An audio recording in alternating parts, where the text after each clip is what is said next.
प्रेरित पौलुस की थिस्सलुनीकियों के नाम पहली पत्री अध्याय 5 वचन 10 मैं पढ़ रही हूँ, ध्यान देकर सुनो। वह हमारे लिए इस कारण मरा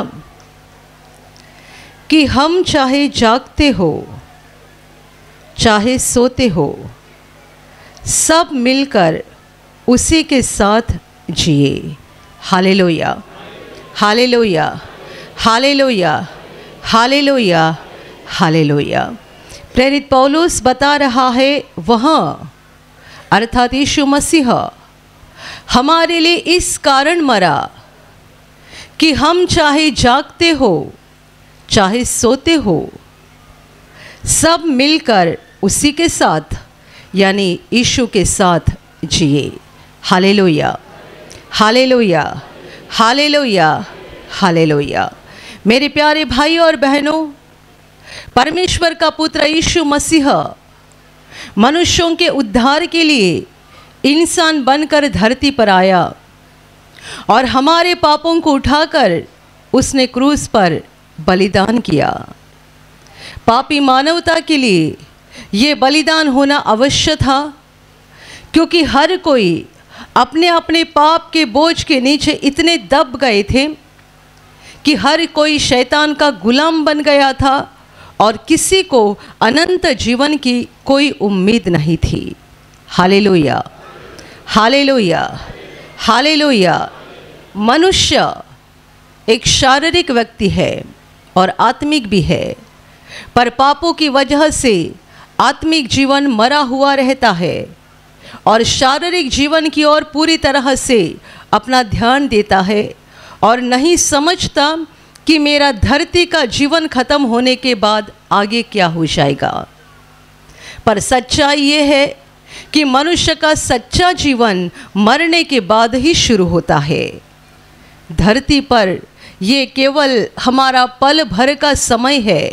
ये समय हम किस रीति से बिताते हैं इस पर निर्भर होता है कि मरने के बाद हमारा अनंत समय हम कहाँ बिताने वाले हैं। हर मनुष्य पापी है यानी शैतान का सुनता है और इसलिए हर मनुष्य विनाश की ओर बढ़ता है और हर एक का मरने के बाद विनाश हो जाता है यानी उसकी आत्मा नरक में जाती है। Hallelujah, hallelujah. और इसी से बचाने के लिए और मरने के बाद मनुष्यों को अनंत जीवन दिलाने के लिए परमेश्वर का पुत्र यीशु मसीह स्वर्ग से धरती पर आया और मनुष्यों के पापों का दंड उठाकर उसने क्रूस पर बलिदान किया। हमारे पास ऐसा कुछ नहीं है जिसके द्वारा हम अपने पापों से मुक्त हो सकते हैं। ऐसा कुछ नहीं है कि हम दाम देकर अपने पापों से आज़ाद हो सकते हैं। ना गरीब मनुष्य, ना अमीर, ना कोई राजा महाराजा, किसी के पास ऐसा कुछ नहीं है कि वो दाम देकर हम अपने आप को पापों से छुड़ा सकते हैं। Hallelujah, hallelujah. यदि ऐसा कुछ दाम होता तो परमेश्वर का पुत्र धरती पर ना आता और अपने लहू का दाम ना भरता। राजा हो या महाराजा हो, हर कोई पापी है और हमारे पास ऐसा कुछ नहीं है। प्रभु यीशु ने कहा है, पूछा है कि मनुष्य अपने प्राण के बदले में क्या दे सकता है, क्या देकर वो अपने प्राण को बचा सकता है, क्या देकर पापों से मुक्त होकर वो अनंत जीवन में प्रवेश कर सकता है, क्या है जिसके द्वारा वो अपने आप को बचा सकता है। कितना पैसा दोगे, कितना सोना दोगे, कितनी जमीन जायदाद दोगे, कुछ नहीं होगा। मनुष्य की आत्मा को बचाने के लिए परमेश्वर ने अपने पुत्र को भेजा, क्योंकि पाप से छुटकारा केवल लहू के द्वारा मिलता है। Hallelujah, hallelujah. परमेश्वर का पवित्र पुत्र धरती पर आया, पवित्र जीवन बिताया और उसने अपने पवित्र लहू को बहाया ताकि उसके द्वारा पापी मनुष्य को पाप की क्षमा मिल जाए, पाप के बंधन से मुक्त हो जाए और मरने के बाद या धरती का जीवन खत्म होने के बाद उनकी आत्मा स्वर्ग में यानी परमेश्वर के घर में पहुंच जाए। Hallelujah, hallelujah, hallelujah. मेरे प्यारे भाई और बहनों, वचन कहता है कि यीशु मसीहा हमारे लिए इस कारण मरा कि हम चाहे जागते हो चाहे सोते हो, सब मिलकर उसी के साथ जिए। वचन ऐसा क्यों बता रहा है कि चाहे हम जागते हो या चाहे सोते हो? ये सोना जो है वो मृत्यु के बारे में लिखा गया है। मनुष्य मरता है तब हम कहते हैं कि वो मर गया, परमेश्वर कहता है सो गया, क्योंकि परमेश्वर के लिए मृत्यु भी एक नींद के समान है। जैसे हम सोए हुए व्यक्ति को पुकार कर जगाते हैं, वैसे ही परमेश्वर मरे हुए को पुकार कर जगा देता है। Hallelujah, hallelujah. और उसके हम कितने सारे उदाहरण बाइबल में पढ़ते हैं। विधवा औरत का बेटा मर गया था, उसे दफनाने के लिए लोग लेकर जा रहे थे। प्रभु ने उस माँ की हालत देखी जिसका ये इकलौता बेटा मर चुका था। प्रभु ने पहले उस औरत के पास जाकर उसकी सांत्वना दी, उससे कहा मत रो, और फिर वहाँ जाकर अर्थी को छुआ, अर्थी को उठाने वाले रुक गए, और जो बेटा मरा हुआ था यानी लाश थी, प्रभु ने पुकार कर कहा, हे बेटे मैं तुझसे कहता हूँ उठ। और तुरंत मरे हुए बेटे ने आंखें खोली, उठकर बैठा और बोलने लगा। याईर नाम का एक मंदिर का सरदार था जिसकी जवान 12 साल की बेटी मर चुकी थी। प्रभु यीशु को वहां पर बुलाया गया। यीशु उस बेटी के पास गया, मरी हुई थी, सारा घर रो रहा था। बेटी के घर के लोग, रिश्तेदार, पड़ोसी सब इकट्ठा हुए थे, रो रहे थे। जब प्रभु यीशु वहां पर पहुंचा तब यीशु उनको कहता है, बेटी मरी नहीं, सोई है। जैसे ही प्रभु ने कहा सोई है तो रोने वाले हंसने लगे प्रभु के ऊपर। ये क्या पागल की तरह बोल रहा है? हम जानते बेटी मरी है, कितने घंटों से उसकी लाश हमारे सामने है, और ये बोल रहा है कि बेटी सोई है। प्रभु ने सबको बाहर कर दिया और अपने 3 नज़दीकी चेले और बेटी के माँ बाप 5 जन को लेकर लाश के पास गया और बेटी से कहता है तलीथा कुम, हे बेटी मैं तुझसे कहता हूँ उठ। तुरंत उसने आंखें खोली, वो उठ बैठी, चलने फिरने लगी। लाजर नाम का मनुष्य मर गया था। जब प्रभु यीशु उसके कब्र के पास पहुंचा तब उसे मर के 4 दिन बीत चुके थे। उसके लाश को कब्र में रखा गया था और उस पर बड़ा पत्थर रखा हुआ था। वहां पहुंचने के बाद प्रभु ने लोगों से आज्ञा दी कि इस पत्थर को हटाया जाए। तब लाजर की बहन इनकार कर रही थी, क्योंकि उसे ये लग रहा था मेरे भाई को मर के अभी 4 दिन बीत गए हैं, यदि ये कब्र का पत्थर हटाया जाएगा तो अंदर से बहुत बदबू आएगी। मनुष्य का शरीर मृत्यु के 24 घंटे के अंदर सड़ना शुरू हो जाता है, अंदर से बदबू आना शुरू होता है। तो उसी तरीके से उसने भी सोचा कि अभी तो 4 दिन बीत गए हैं, पत्थर हटाया जाएगा तो कब्र से जोर से बदबू आएगी। पर प्रभु ने उससे कहा, क्या मैंने तुझे नहीं कहा था, यदि तू विश्वास करेगी तो परमेश्वर के महिमा को देखेगी। फिर लोगों ने पत्थर को हटाया। प्रभु ने पिता से बात करके लोगों के सामने प्रार्थना की और जोर से कहा, हे लाजर बाहर आ जा। और जिसे मर के 4 दिन बीत गए थे वो जीवित होकर उनके सामने खड़ा हो गया। Hallelujah, hallelujah, hallelujah. पूरे बाइबल में, पुराने नियम में भी ऐसे कई उदाहरण है कि मरे हुए लोग जीवित हो गए हैं, क्योंकि मरना, मृत्यु मनुष्य के लिए एक असंभव बात है, इसीलिए हम उससे मृत्यु कहते हैं कि मर गया यानी खत्म हो गया। परमेश्वर के लिए मृत्यु एक नींद के समान है। जैसे हम सोए हुए को जगाते हैं, वैसे ही परमेश्वर मरे हुए को जगाता है। उसका नाम लेकर, उसे पुकार कर वो जगाता है। और इसीलिए वचन कहता है हम चाहे जागते रहे चाहे सोते रहे, यानी हमारा मृत्यु परमेश्वर के लिए नींद के समान है। और जागना क्या है? ये कौन सी घड़ी की बात है? प्रभु यीशु के दोबारा आने के समय की बात यहाँ की जा रही है। प्रभु यीशु इस धरती पर एक बार आया था मनुष्यों के उद्धार के लिए, और बहुत जल्दी वो दोबारा आने जा रहा है। उसके दोबारा आने की सच्चाई नए नियम में कई बार बताई गई है कि वो आने वाला है। प्रभु आएगा।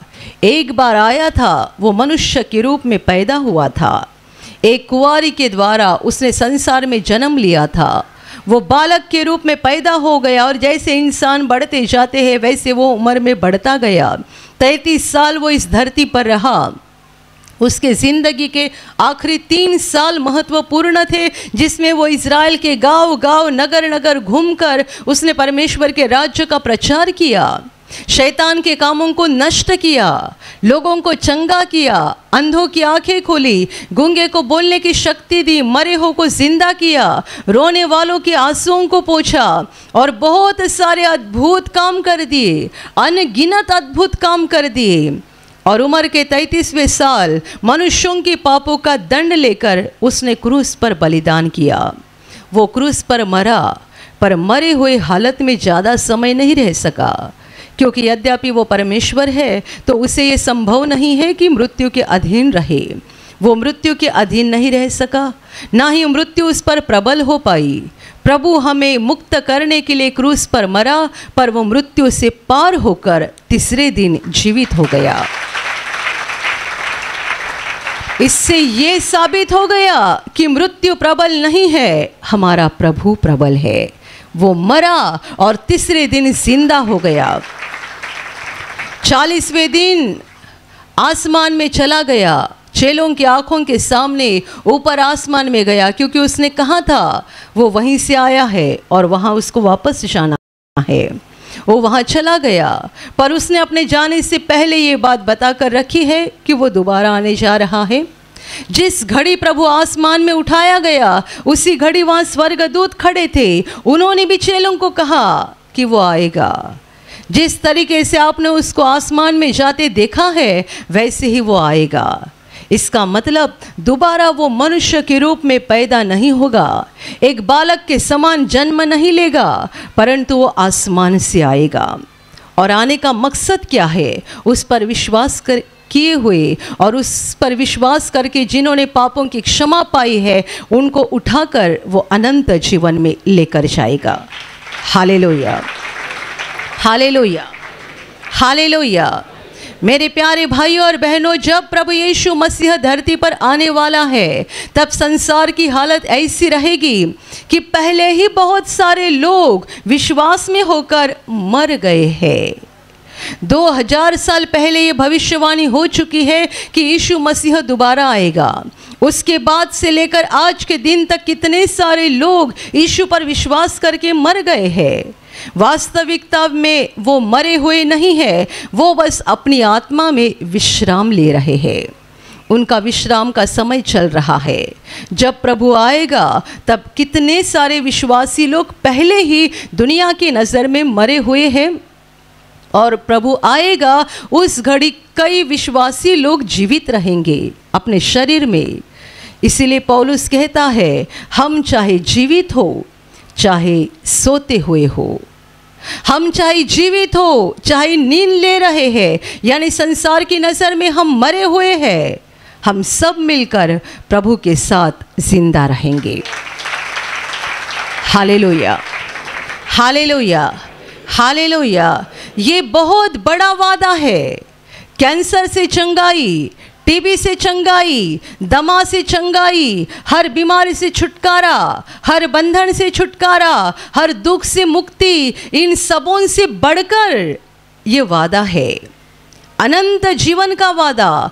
हम चाहे जीवित रहे, हम चाहे सोते रहे, सब मिलकर प्रभु के साथ जिंदा रहेंगे, यानी दोबारा नहीं मरेंगे, दोबारा मृत्यु नहीं आएगी। प्रभु हमें उठाकर स्वर्ग में लेकर जाएगा और हम अनंत काल प्रभु के साथ जीवित रहेंगे। और आप जानते हैं ये समय बहुत नज़दीक आ गया है। 2000 वर्ष से भविष्यवाणी हो रही है और हम उस दिन के, उस समय के बहुत करीब जा रहे हैं। और इसीलिए हमारे लिए ज़रूरी बात यह है कि हम अपने ध्यान को, अपने मन को धरती से हटाकर अपने सच्चे मकान की ओर, सच्चे घर की ओर लगा कर रखें। Hallelujah, hallelujah, hallelujah, hallelujah. हमारा ध्यान वहाँ पर हो जहाँ जाने का समय नज़दीक आ गया है। हमारा ध्यान उस जगह पर हो जहाँ अभी जाने का समय नज़दीक आ गया है। कितने सारे विश्वासी ऐसे हैं जिन्होंने अभी भी अपने मन को धरती पर लगा कर रखा है और धरती पर बड़े बनने की उम्मीद करके यहीं पर सब बातों को इकट्ठा कर रहे हैं और भूल चुके हैं कि धरती हमारा मकान नहीं है। परमेश्वर ने हमारे लिए स्वर्ग में मकान बनाया है, वो अनंत काल का है, हमेशा का है। वहाँ ना चोरी होगी, ना बीमारी होगी, ना आंसू होगे, ना दुख होगा, ना शैतान का कोई भी काम होगा। वो रहेगा हमारा सच्चा मकान। वहाँ खुशी और खुशी, शांति और शांति रहेगी। वजह यह है कि हमारा प्यारा परमेश्वर वहाँ पर मौजूद होगा, उसकी उपस्थिति, उसकी मौजूदगी वहाँ पर रहेगी। आज हम उसकी आराधना करते हैं उसको बिना देखे, पर समय आएगा हम प्रभु को अपने सामने देखेंगे और उसकी आराधना करेंगे, उसकी उपासना करेंगे। आज हम यीशु को आंखों से नहीं देख रहे हैं, आज हम उस महान परम प्रधान परमेश्वर को अपने आंखों से नहीं देख रहे हैं, हम विश्वास की आंखों से देखते हैं और उसकी आराधना करते हैं। विश्वास की आंखों से देखते हैं, उसकी उपासना करते हैं। पर यह अनंत काल नहीं रहेगा, ये समय खत्म हो जाएगा और परमेश्वर हमें उसकी मौजूदगी में लेकर जाएगा जहां हम प्रभु को अपने सामने देखेंगे। वो हमारे साथ रहेगा और हम उसको सामने देखकर उसकी उपासना करेंगे, उसकी आराधना करेंगे। और जैसे कि जब आप प्रार्थना घर में रहते हैं ना, आपको लगता है ये समय खत्म ना हो जाए। कई लोग बोलते हैं हमें इतनी खुशी यहाँ पर मिलती है, इतनी खुशी कि यहाँ से घर जाने का मन नहीं होता है। ये तो धरती की एक जगह है। यहाँ यदि प्रभु की इतनी मौजूदगी हो सकती है कि आपको घर जाने का मन नहीं होता है, तो बताइए स्वर्ग क्या होगा। वो तो परमेश्वर का अपना घर है, वह अनगिनत स्वर्गदूत है। परमेश्वर के अंदर से जो रोशनी निकल रही है, उस रोशनी से, उस ज्योति से पूरा स्वर्ग भरा हुआ है। वहाँ खुशी, खुशी और खुशी है, वहाँ शांति, शांति और शांति है। जो कोई स्वर्ग में जाएंगे वो अपने पुराने ज़िंदगी को भूल जाएंगे, पुराने गम को भूल जाएंगे, पुराने दुखों को भूल जाएंगे। आज आपको लगता है मेरा दुख कितने लंबे समय से चल रहा है, मेरे कष्ट कितने बढ़ रहे हैं, पर परमेश्वर ने ऐसे एक जगह पर हमें लेके जाने का वादा किया है जहां पहुंचने के बाद हमारे पिछले गम, दुख, परेशानी, कष्ट हमें कुछ याद नहीं आएंगे, क्योंकि परमेश्वर जो राजाओं का राजा और प्रभुओं का प्रभु है वो हमारे सामने होगा। हम उसकी मौजूदगी में खुशी और शांति से भर जाएंगे। Hallelujah, hallelujah, hallelujah, hallelujah. ऐसा प्रार्थना घर या ऐसी कलीसिया स्वर्ग का एक छोटा सा अनुभव होता है, छोटा सा अनुभव। जब आप यहाँ प्रार्थना में आते हैं या निवासी शिविर में भाग लेते हैं, कई सारे लोग कहते हैं निवासी शिविर में भाग लेने के बाद ऐसा लगता है कि वापस दुनिया में ना जाओ, वापस अपने घर ना जाओ, यहीं पे रहने का मन होता है। कुछ महीना पहले की घटना है, जब अपने धानों के प्रार्थना घर में शिविर था, एक भाई को उनके परिवार के लोग ज़बरदस्ती लेकर आए थे, जबकि वो आना नहीं चाहते थे, पर घर वाले उनको ज़बरदस्ती लेकर आए थे। सोमवार का दिन वे बहुत परेशान थे, क्योंकि वे प्रभु पे ठीक से विश्वास नहीं करते थे और उनका वहाँ मन नहीं लग रहा था। पर सोमवार का दिन ख़त्म हो गया और क्या प्रभु का अनुग्रह उनके ऊपर हो गया। दूसरे दिन वो हमारे भाई बहन को बताने लगे, क्या मुझे यहाँ आपके केंद्र में रहने के लिए कोई कमरा मिलेगा, मुझे यहीं पे रहना है, वापस नहीं जाना है।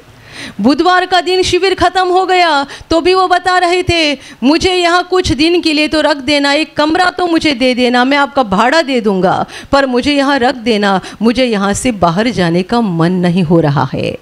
ऐसा व्यक्ति जो सोमवार को वहाँ रुकना नहीं चाहता था, बार बार वहाँ से जाना चाहता था। कुछ समय के पश्चात ऐसा अनुग्रह उनके ऊपर हो गया और ऐसी शांति और खुशी उन्होंने महसूस की कि वे खुद बताने लगे, मुझे यहाँ से जाना नहीं है।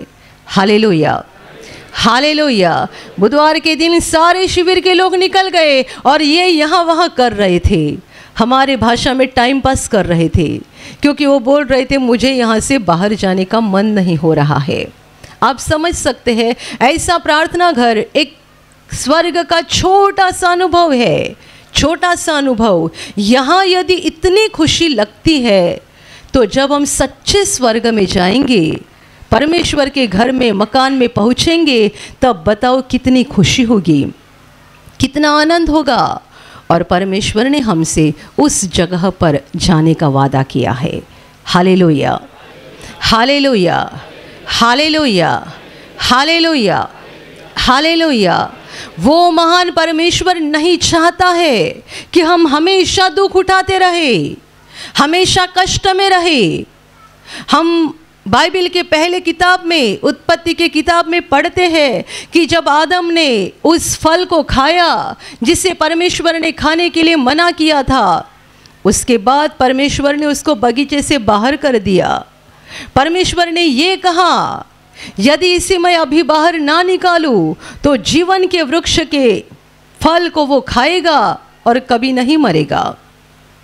जीवन का वृक्ष, ऐसा फल उस वृक्ष पे रहता है जो खाने के बाद मनुष्य मरता नहीं है।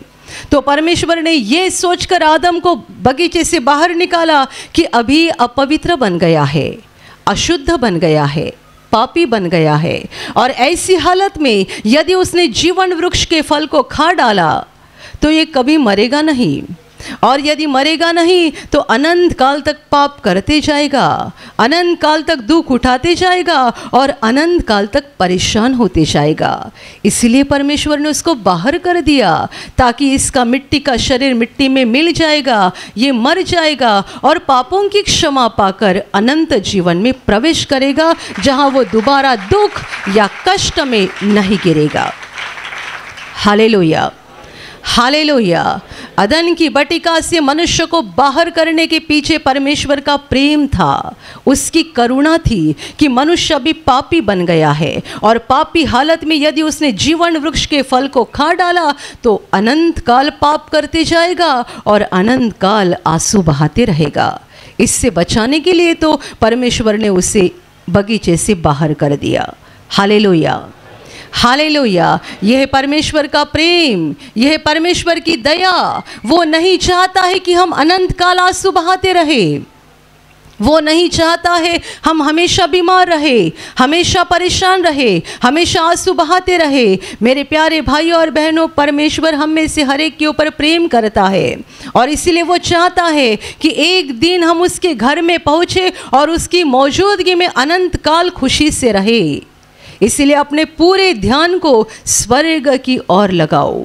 कितने सारे लोग धरती के दुखों की ओर देखकर रोते रहते हैं, हमेशा रोते रहते हैं, हमेशा परेशान रहते हैं। मेरे जीवन में ये दुख है, वो परेशानी है, ये संकट है, वो समस्या है, दिन भर उसी के बारे में सोचते रहते हैं।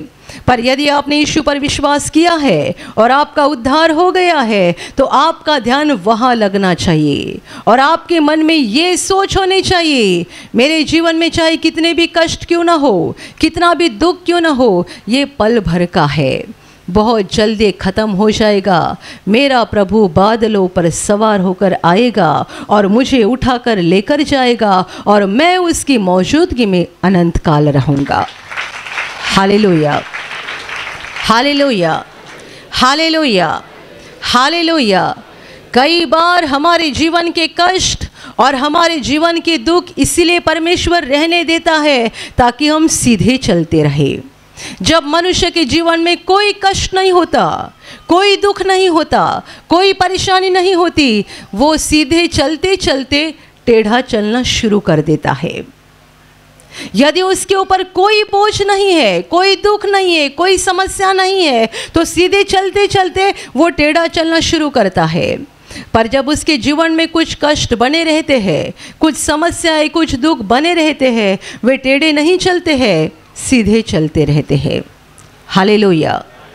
इसीलिए अपने दुखों की ओर, अपने परेशानियों की ओर देखकर बार बार परेशान मत होते जाइएगा। उनके लिए प्रार्थना करो कि प्रभु आपसे इनसे छुटकारा दे, पर आपका ध्यान स्वर्ग की ओर लगा रहना चाहिए। हमें वहाँ जाना है, स्वर्ग में अनंत काल परमेश्वर के साथ रहना है। यदि आपका मन, आपकी आत्मिक आंखें स्वर्ग की ओर लगी हुई है तो आप निराश नहीं हो जाओगे। चाहे शैतान आपको निराश करने की कितनी भी कोशिश करेगा, परमेश्वर ने तुझे दुख दिया है, परमेश्वर ने अब तक तुझे अच्छी नौकरी नहीं दी है, परमेश्वर ने अब तक तुझे बच्चा नहीं दिया है, परमेश्वर ने अब तक तुझे अच्छा मकान नहीं दिया है। शैतान आपके मन में कितने सारे गलत विचार परमेश्वर के खिलाफ डालते रहेगा, पर यदि आपका मन स्वर्ग पर लगा है तो शैतान हार जाएगा, क्योंकि आप हर वक्त बोलते जाओगे कुछ भी हो जाए, पर मुझे मालूम है मेरे प्रभु ने मेरे लिए स्वर्ग में मकान बनाया है।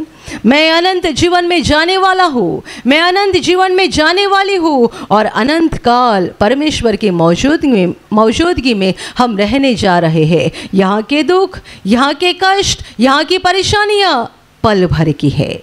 Hallelujah, hallelujah, hallelujah, hallelujah. हमेशा मृत्यु के बाद के जीवन के ऊपर अपना ध्यान केंद्रित करो। मृत्यु के बाद के जीवन के बारे में सोचते रहो तो क्या हो जाएगा, आपका दिल खुशी से भर जाएगा। और महत्वपूर्ण बात यह भी है, जब हम अनंत जीवन के बारे में सोचते हैं, हम पाप से भी डरते हैं। हम पाप नहीं करते, बुरा काम नहीं करते, क्योंकि हम जानते हैं यदि परमेश्वर के वचन को तोड़ दिया तो उसके घर में हमारे लिए जगह नहीं होगी। हमें वचन के अनुसार चलना है, क्योंकि हमें वहाँ पर पहुँचना है। Hallelujah, hallelujah. जैसे कि कोई बेटे को या बेटी को आगे जाकर एक बड़ी उपाधि लेनी है, तो माँ बाप बचपन से उसको कहते हैं अच्छे से पढ़ाई कर, तुझे डॉक्टर बनना है। डॉक्टर कब बनेंगे? 24-25 साल का हो जाएंगे तब। अभी उम्र कितनी है? 10-12 साल। माँ बाप अभी से बता रहे हैं अच्छे से पढ़ाई कर, अच्छे से पढ़ाई कर, तुझे डॉक्टर बनना है। ध्यान कहाँ पर है? उस दिन पर जिस दिन हाथ में डिग्री आ जाएगी, मैं डॉक्टर बन गया, मैं डॉक्टर बन गई, और उस दिन के ऊपर ध्यान रखकर वो अपने पढ़ाई को करता है। और इसीलिए यहाँ वहाँ नहीं देखता, नेकी से पढ़ाई करता है, ताकि एक दिन मेरे हाथ में सर्टिफिकेट आ जाए कि मैं डॉक्टर बन गया हूँ। Hallelujah, hallelujah, hallelujah. अनंत जीवन में पहुंचना है तो अपने मन को वहाँ पर लगा कर रखो और हर दिन कहो, मैं धरती का नागरिक नहीं हूँ, मैं इस संसार की नागरिक नहीं हूँ, मैं स्वर्ग का नागरिक हूँ। परमेश्वर ने मुझे स्वर्ग के लिए चुन लिया है। यहाँ मैं मेहमान हूँ, कुछ समय के लिए मुझे रहना है। जब यहाँ की जिंदगी खत्म हो जाएगी, मैं स्वर्ग में प्रवेश करूंगी और अनंत काल परमेश्वर की मौजूदगी में रहूंगी। Hallelujah, hallelujah, hallelujah. इसीलिए यीशु मसीह क्रूस पर मरा है, ये अनंत जीवन दिलाने के लिए, अनंत जीवन में हमें प्रवेश दिलाने के लिए प्रभु यीशु ने क्रूस पर जान दी है, और उसके मृत्यु के द्वारा हम सब बच गए हैं और हमें बड़ी उम्मीद मिल गई है, ये बड़ी आशा मिल गई है। Hallelujah, hallelujah. लोगों का ध्यान ज़्यादातर किस बात पर होता है? पगार बढ़ना चाहिए, अच्छी नौकरी मिलनी चाहिए, अच्छा घर मिलना चाहिए, गाड़ी मिलनी चाहिए, धंधा अच्छे से चलना चाहिए, और बहुत सारी बातें होती है। बीमारी निकल जानी चाहिए, परेशानी निकल जानी चाहिए। ये सारी बातें ठीक है और हमारी ज़रूरत के अनुसार प्रभु हमें दे देगा। उनके लिए आप मांगो प्रभु के पास, पर उनके ऊपर अपने ध्यान को पूरी तरह से लगा कर ना रखो, अपने ध्यान को स्वर्ग की ओर लगा कर रखो। और यदि आप में ऐसे कोई भाई बहन हैं जिनको अभी भी ये उम्मीद नहीं मिली है कि मुझे अनंत जीवन मिल गया है, मेरा उद्धार हो गया है, मेरी आत्मा की मुक्ति हो गई है, मैं स्वर्ग में जाने वाला हूँ, यदि ऐसी उम्मीद या आशा आपको नहीं मिल गई है, ऐसा भरोसा आपको नहीं मिल गया है, तो आपको ज़रूरी है कि आप आपकी आत्मा को परखें, प्रभु के क्रूस के सामने आकर प्रभु की शरण लेकर आप अपने पापों का पश्चाताप करें, यीशु को प्रभु और उद्धारकर्ता के रूप में अपने हृदय में ग्रहण करें, पापों की क्षमा पाए, तब जाकर आपको अनंत जीवन का वादा मिलेगा और आपका नाम स्वर्ग के जीवन के किताब में लिखा जाएगा। Hallelujah, hallelujah, hallelujah. यहाँ बैठे हुए सुनने वाले और जो यूट्यूब पर भी सुनते हैं, जो आगे भी सुनेंगे, उनमें से बहुत सारे ऐसे होंगे जिनका नाम पहले ही जीवन की किताब में आ गया है। और यदि वो आ गया है तो आपको कहाँ से समझ में आएगा? बाहर से नहीं, अंदर से। आपके अंदर जो पवित्र आत्मा है वो आपको इस बात का एहसास दिलाएगा, तुम्हारा नाम जीवन की किताब में लिखा गया है। और यदि आपको अंदर से एहसास नहीं हो रहा है, इसका मतलब अभी भी आपका नाम वहाँ पे दर्ज नहीं हुआ है। और यदि दर्ज नहीं हुआ है तो आपको इसके लिए मेहनत करनी ज़रूरी है। मेहनत क्या है? मैंने आपको बताया। प्रभु यीशु के क्रूस के सामने आओ, अपने पापों का पश्चाताप करो, मन फिराओ, यीशु को हृदय में ग्रहण करो कि वो मेरा प्रभु है, मेरा स्वामी है, उसी ने मेरे लिए क्रूस पर लहू बहाकर पापों से मुझे छुड़ाया है। प्रभु और उद्धारकर्ता के रूप में उसे हृदय में ग्रहण करो और मन को फिराओ, ताकि परमेश्वर का अनुग्रह तुम पर हो जाएगा, तुम्हें पापों की क्षमा मिल जाएगी, परमेश्वर तुम्हें पवित्र आत्मा देगा।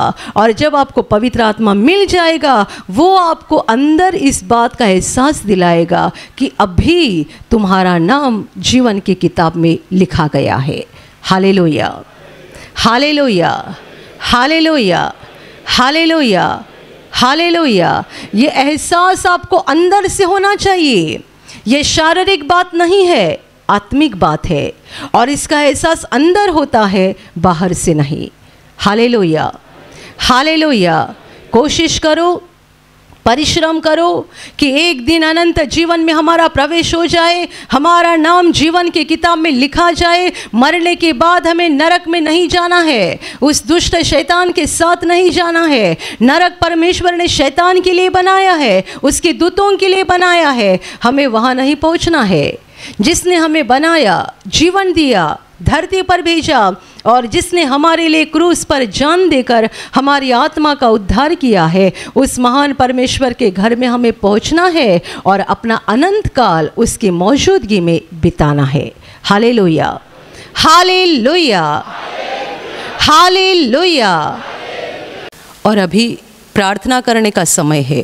आप विश्वास करो कि एक पल में प्रभु यीशु आपको छूकर चंगाई देगा।